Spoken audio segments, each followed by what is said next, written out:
Assalamualaikum warahmatullahi wabarakatuh. Sampurasun tepang deui sareng simkuring Aep Saipur Rahmat dina pangajaran basa Sunda. Simkuring salaku pangatik basa Sunda seja ngadugikeun materi anu aya patula patali sareng materi basa Sunda. Dina danget ieu materi anu baris dipedar nyaeta ngeunaan undak usuk basa Sunda. Namun sate acan urang lajengkeun kana materi. Teu hilap urang silih emutan. Yen dugi kadanget ieu COVID-19 masih kene sumebar, masih kene aya di sabudeureun urang. Ku kituna hayu urang jaga protokol kesehatan, luyu sareng aturan anu parantos dilugikeun ku pamarentah. Sapertos jaga jarak, nganggo masker, wawasuh panangan, nyingkahan tempat-tempat anu rame, oge kurangan mobilitas.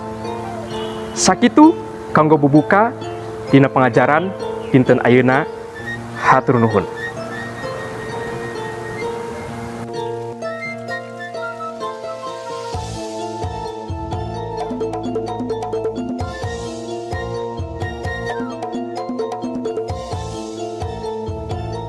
Dina raraga ngalaksanakeun program aktualisasi nilai-nilai dasar ASN, simkuring ngangkat isu ngeunaan undak usuk basa Sunda. Kalayan judul upaya peningkatan penggunaan undak usuk basa Sunda dalam percakapan sehari-hari di SMK Negeri 1 Cirebon dengan media video pembelajaran. Supados langkung jentre, ayeuna mah urang pedar wae ngeunaan undak usuk basa Sunda.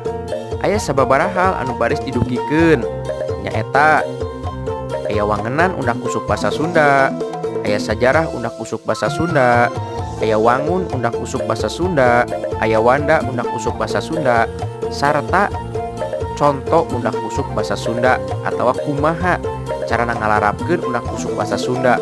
Boh eta mah di lingkungan kulawarga, sakola atawa masyarakat.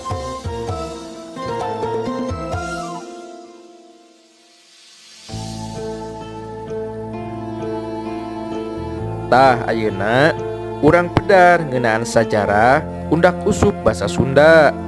Jadi nurutkeun sawatara para ahli, asupna undak usuk basa Sunda teh timimiti abad ke-17 dina mangsa sabagian Tatar Sunda kaereh ku Mataram, utamana mah di wewengkon Priangan seperti Ciamis, Tasikmalaya, Garut, Bandung, Sumedang, Sukabumi, jeung Cianjur.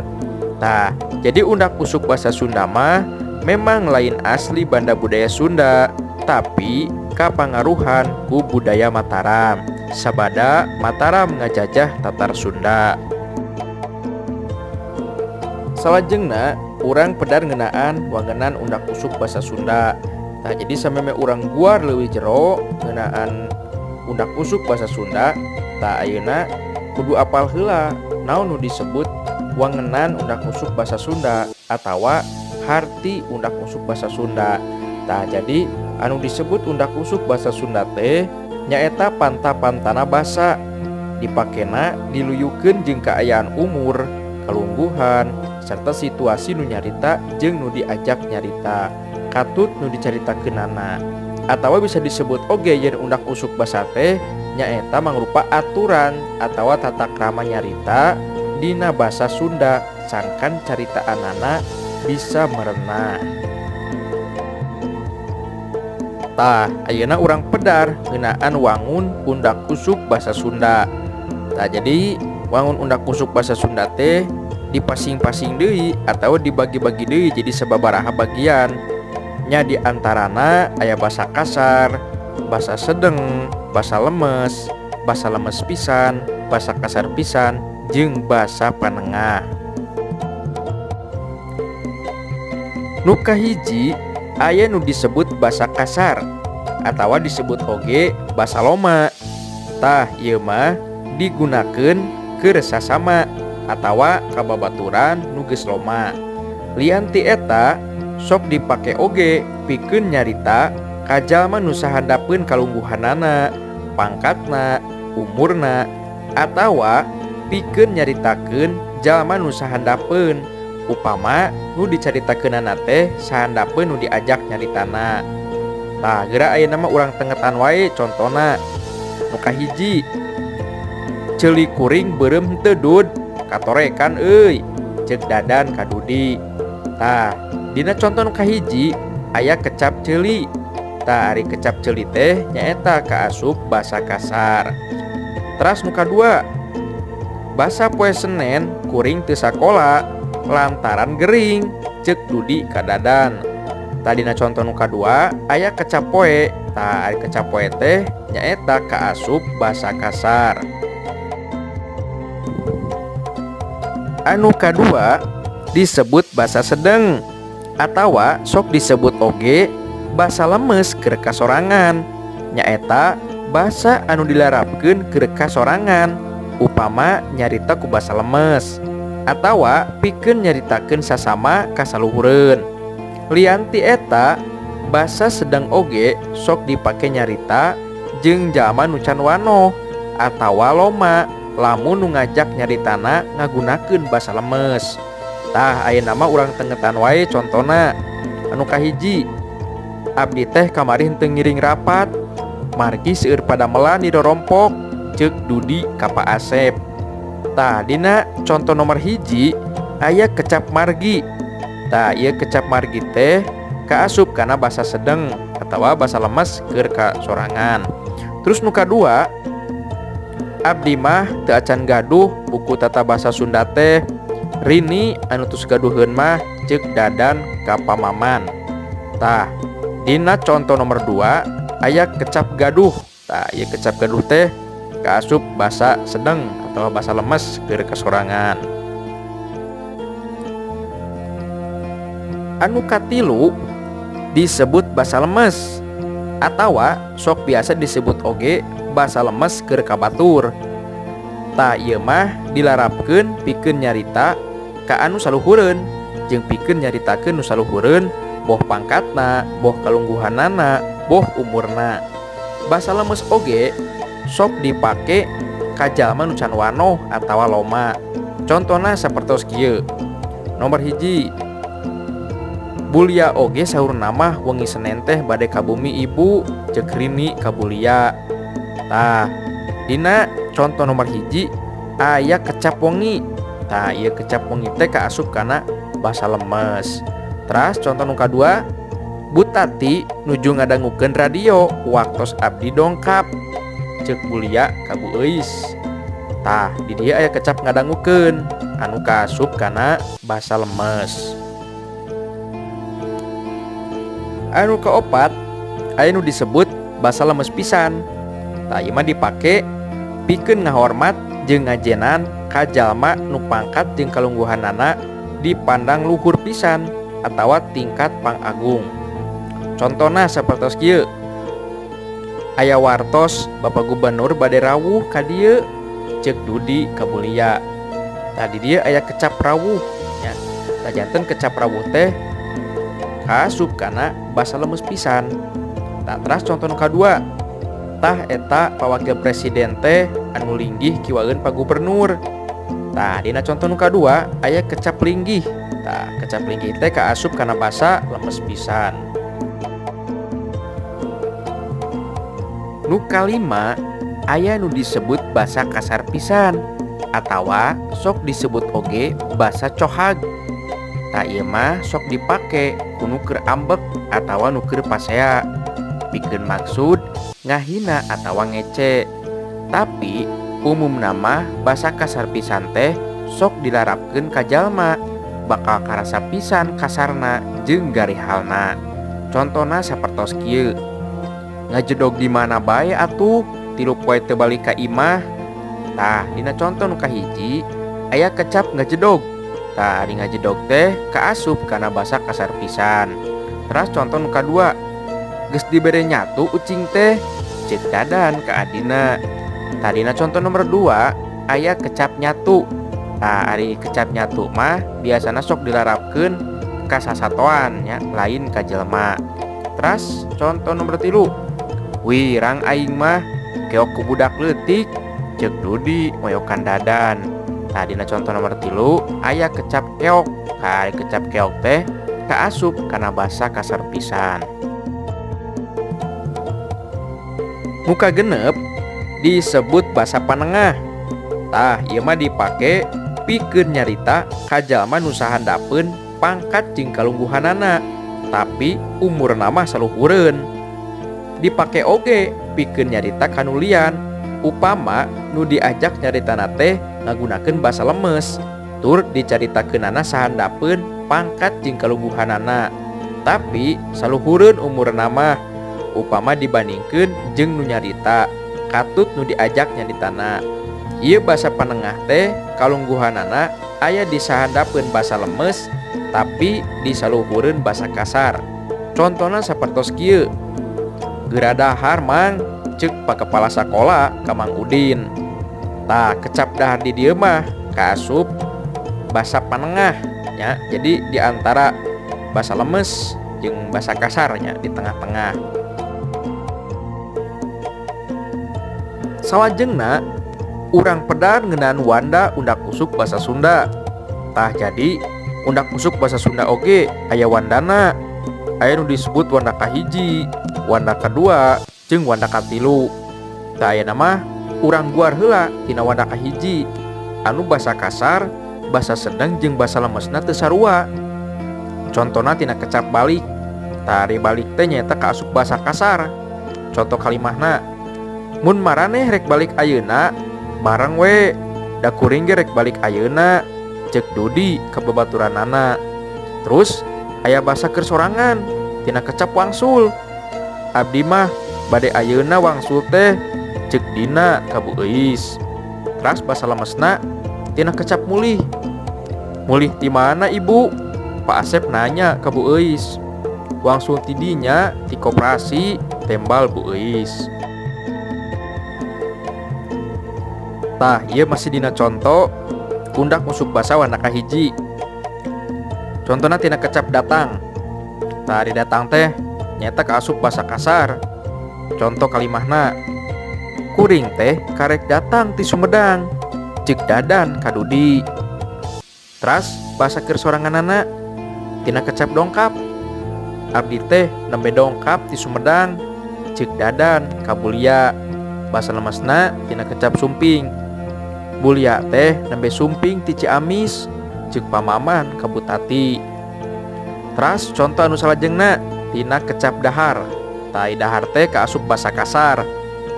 Contoh kalimahna, kuring mah geus dahar bieu pisan ceuk Dudi ka dadan. Teras basa keur sorangan tina kecap neda. Abdi mah perantos neda nembe pisan ceuk Dudi ka pamaman. Teras basa lemesna tina kecap tuang. Pamaman oge perantos tuang saurna mah ceuk Dudi deui. Salajengna urang pedar ngeunaan undak usuk basa Sunda wanda kadua anu basa kasarna beda tapi basa sedeng jeung basa lemesna sarua. Contona tina kecap acan atawa can. Tah anu kaasup basa kasar. Contoh kalimahna, kuring mah can nyaho rupana adina rini teh ceuk dadan. Ari Dudi geus nyaho acan, dadan nanya ka Dudi, nyaeta can nyaho, nung oge bejana mah can nyahoeun tembal Dudi. Teras basa keur sorangan tina kecap teu acan. Abdi mah teu acan terang rupina karaina pamaman teh ceuk Bulia ka Bu Euis. Teras basa lemesna sami tina kecap teu acan. Saur Bulia, ibu teu acan uninga rupipun adi, leres eta teh Bu ceuk pamaman ka Bu Euis. Salajengna masih dina contoh undak usuk basa Sunda wanda kadua tina kecap bener. Tah bener teh nyaeta mangrupa basa kasar. Contoh kalimahna, kuring mah PR teh ngan bener 5 ceuk Dudi. Kitu ge buangan kebeneran we. Teras basa keur sorangan tina kecap leres. Abdi mah PR teh mung leres 5 kitu ge kaleresan we panginten jeung Dudi ka pamaman. Teras basa lemesna sami tina kecap leres. Leres pa kepala teh urang Bandung. Bulia nanya ke Butati. Leres tembal Butati. Salajengna tina kecap beurang. Da ai beurang teh kaasup basa kasar. Yeuh Din, gerah hudang geus beurang. Bisi kaberangan sakola ceuk Dadan ka adina. Teras basa keur soranganana tina kecap siang. Yeuh A, gerah gugah tos siang, pilih kasiangan sakola. Upami kasiangan teh A masok murang maring ka abdi, ceuk adina Dadan. Teras basa lemesna tina kecap siang. Aduh, punten ieu teh kasiangan, macet di jalanna, ceuk Butati ka kepala sakola.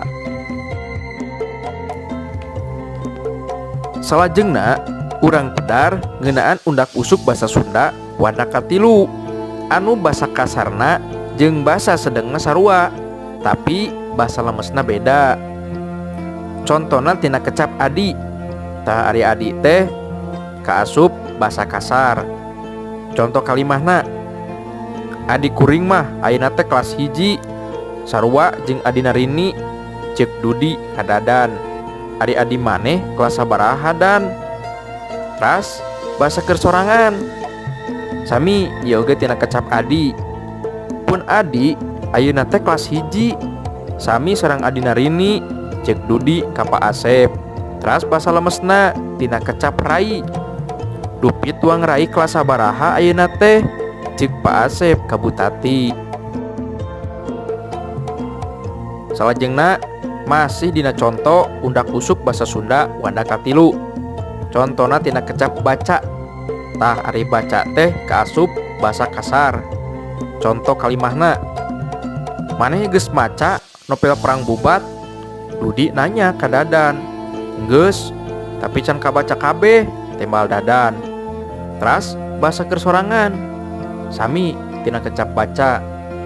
Abdi mah teu acan tamat maca novel Perang Bubat teh, kabujeng dibantun ku Rini, dibaca we panginten ku anjeunna, ceuk Dadan ka Butati. Teras basa lemesna tina kecap aos. Ibu parantos maos novel Perang Bubat? Butati nanya ka Bulia. Nu mawi teu acan, kagungan bukuna, nambutlah hoyong maca, tembal Bulia. Salajengna contona tina kecap buuk. Tari buuk teh kaasup bahasa kasar. Eta buuk mani geus jabrik, lain geura dicukur, ceuk Dadan ka Dudi. Teras basa keur sorangan tina kecap buuk oge sami. Buuk abdi mah sanaos beureum oge nanging henteu barulah sapertos buuk Dadan, ceuk Dudi ka pamaman. Teras basa lemesna tina kecap rambut. Benten sareng rambut bapa, hideung sareng ombak banyuan, ceuk Dudi deui.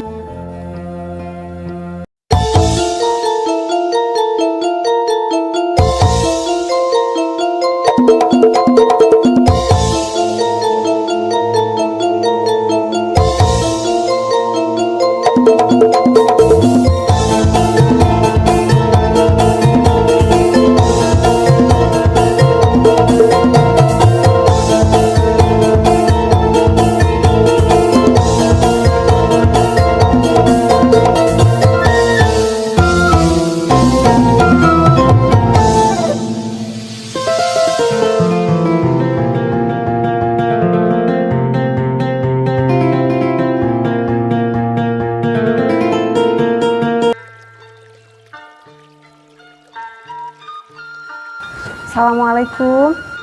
Waalaikumsalam. Bapak kumaha damang? Alhamdulillah, sae Neng. Nyungkeun waktosna sakedap kanggo wawancara teh sawios. Mangga kumaha tah? Abdi teh bade wawancara perkawis bahaya narkoba, ieu teh kanggo pancen basa Sunda. Oh. Ayeuna mah supados teu nyongkolong tingkana waktos urang kana patalekan anu kahiji. Kinten-kinten masalah naon wae anu karandapan ku pamarentah dina ieu bahaya narkoba teh? Kiwari memang narkoba ieu geus jadi hiji masalah Neng. Lain saukur keur pamarentah, tapi oge ke warga masyarakatna kitu deui, lain di bangsa Indonesia unggul tapi oge ke bangsa-bangsa di sakuliah dunya.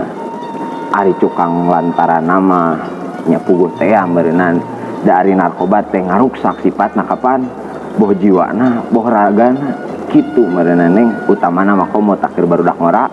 Oh muhun. Kumaha kaayaan jalma anu ngagunakeun narkoba teh? Kaayaan jalma nu ngagunakeun narkoba kiwari matak pikahariwangeun neng. Unggal tahun anu ngonsumsi narkoba teh lain turun, justru balah beuki ngaronjat.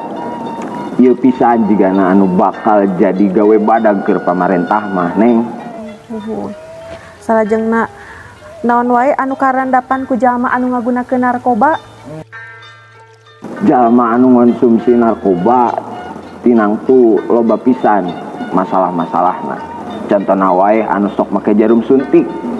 Kapan lian ti ngaruksak awak jeung pikiran teh nya sababna mah eta bakal nimbulkeun virus HIV eta teh meureunna. Kinten-kinten anu nyababkeun eta jalmi ngagunakeun narkoba teh naon? Ari cukang lantaran mah rupa-rupa neng, bisa jadi faktor psikologis, biologis, sosial, atau agama contohna. Faktor agama ieu contohna wae ku budak teh henteu pengkuh agamana. Nah ku kituna anjeunna asup we kana narkoba kitu teh meureunnan nya neng. Nah lamun jalma geus kena ku narkoba atawa candu kana narkoba eta hese pisan ngeureunkeunanna. Ku kituna urang mah ulah kumaha wanita kana ngonsumsi narkoba teh lantaran bakal hese pisan ngubaranana. Oh muhun. Salajengna patalekan kumaha sangkan ieu narkoba teh henteu nerus ka generasi muda kieu tah Kang. Nya meureunnan pikeun narekahan hal eta mah kudu aya gawe bareng atawa ikhtiar ti sagala komponen. Contohna wae ti pamarentah, ti LSM, di lembaga swadaya masyarakat sejenna kitu deui media massa oge saperti lembaga rehabilitasi HIV AIDS misalna neng. Seperti gitu. Tah upami kitu mah naon atuh tarekah sangkan jalma-jalma khususna generasi ngora teu kalibet dina ieu bahaya narkoba teh? Sakuduna mah disusud heula tinu leuwih dasar neng. Contona ti lingkungan keluarga. Kahiji budak teh kudu dididik kuat heula agamana, tina pengkuh imanna. Nu kadua kudu mere nyaho ka budak. Rehna ieu narkoba teh hiji barang haram anu dilarang ku nagara jeung agama. Sabab bisa ngaruksak mental, katut fisik oge bakal ngancurkeun nagara. Kitu teh meureunna neng. Mung sakitu atuh kapanasaran ngeunaan bahaya narkoba teh, hatur nuhun kana waktos oge informasina. Mohon mangga sami-sami neng. Assalamualaikum. Waalaikumsalam. Sakitu kanggo lawungan dinten ayeuna kin urang lajengkeun deui dina lawungan anu sanes. Hatur nuhun kana perhatosanana, hapunten kana sanes kinten kakiranganana. Tutus langkung ke panghalang bobo sapanon carang sapakan, hapunten anu kasuhun. Billahi taufik wal hidayah. Assalamualaikum warahmatullahi wabarakatuh.